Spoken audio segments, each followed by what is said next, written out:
दिल्ली में शिक्षा क्रांति का दावा करने वाली सरकार अब शिक्षा क्षेत्र में ही भ्रष्टाचार के गंभीर आरोपों के घेरे में है। और आपके राज्य में 24 लाख का एक क्लासरूम कैसे बना? बच्चों के बेहतर भविष्य के नाम पर स्वीकृत हजारों करोड़ों की योजनाएं अब एक ऐसे घोटाले की कहानी बनती दिख रही है जिसमें पारदर्शिता गायब है और जवाबदेही कहीं खो गई है। क्या वास्तव में क्लासरूम के नाम पर जनता के पैसों की बर्बादी हुई? क्या आपकी कथित ईमानदार राजनीति सियासी जुमलों से आगे नहीं बढ़ पाई? और शराब घोटाले के बाद अब कौन से नए घोटाले में मनीष सिसोदिया और सत्येंद्र जैन फंस गए हैं, जिसके लिए एंटी करप्शन ब्यूरो ने उन्हें समन जारी कर दिया है? क्या है पूरी खबर, बताएंगे आपको विस्तार से, लेकिन उससे पहले आयन भारत डिजिटल को सब्सक्राइब कर लीजिए। नमस्कार, मैं हूं आपके साथ तनीषा भारद्वाज और आप देख रहे हैं आयन भारत डिजिटल। आम आदमी पार्टी, जिसने शिक्षा को अपनी सबसे बड़ी उपलब्धि और पहचान के रूप में प्रचारित किया, अब उसी शिक्षा क्षेत्र में एक और बड़े वित्तीय घोटालों के आरोपों से घिरी हुई है। सरकारी स्कूलों में 12,740 क्लासरूम के निर्माण में लगभग 2,000 करोड़ रुपए की अनियमितताओं को लेकर एसीबी ने बड़ी कार्यवाही की है। दिल्ली के पूर्व उप मुख्यमंत्री मनीष सिसोदिया और पूर्व लोक निर्माण मंत्री सत्येंद्र जैन को एसीबी ने समन भेजा है।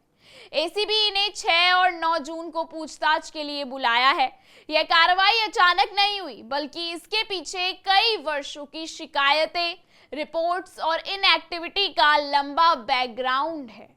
ये मामला सबसे पहले 2019 में तब उछला जब बीजेपी नेताओं यानी कि कपिल मिश्रा, हरीश खुराना और नीलकांत बख्शी ने दिल्ली सरकार पर गंभीर वित्तीय अनियमितताओं के आरोप लगाए।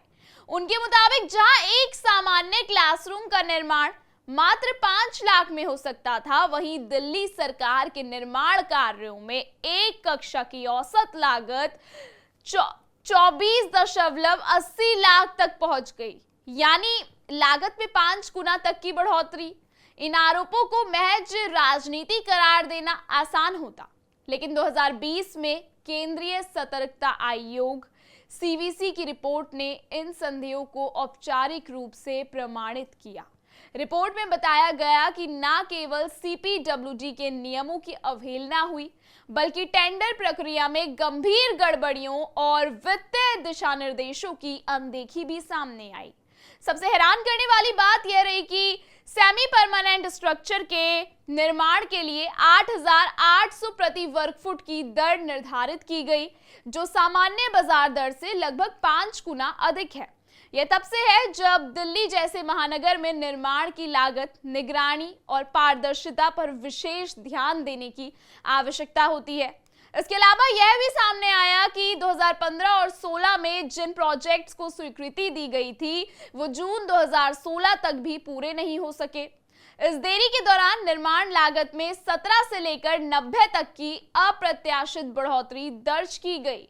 जांच में यह भी पाया गया कि आम आदमी पार्टी से जुड़े 34 ठेकेदारों को टेंडर प्रक्रिया में गलत तरीके से लाभ पहुंचाया गया और बिना किसी आवश्यक मांग के अतिरिक्त निर्माण कार्य कराए गए।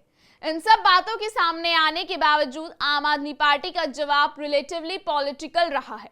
पार्टी ने इन सभी आरोपों को बीजेपी की साजिश बताकर सिरे से खारिज कर दिया।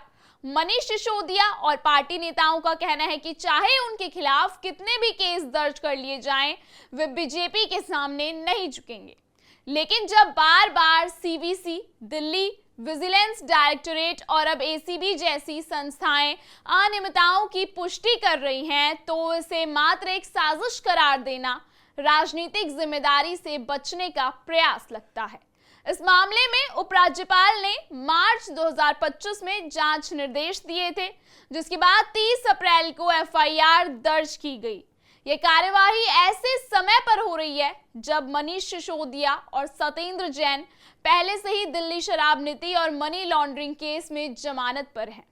यह घोटाला सिर्फ एक वित्तीय लापरवाही का मामला नहीं है, बल्कि शिक्षा जैसे पवित्र क्षेत्र में शासन की प्राथमिकताओं और पारदर्शिता की वास्तविकता को उजागर करता है।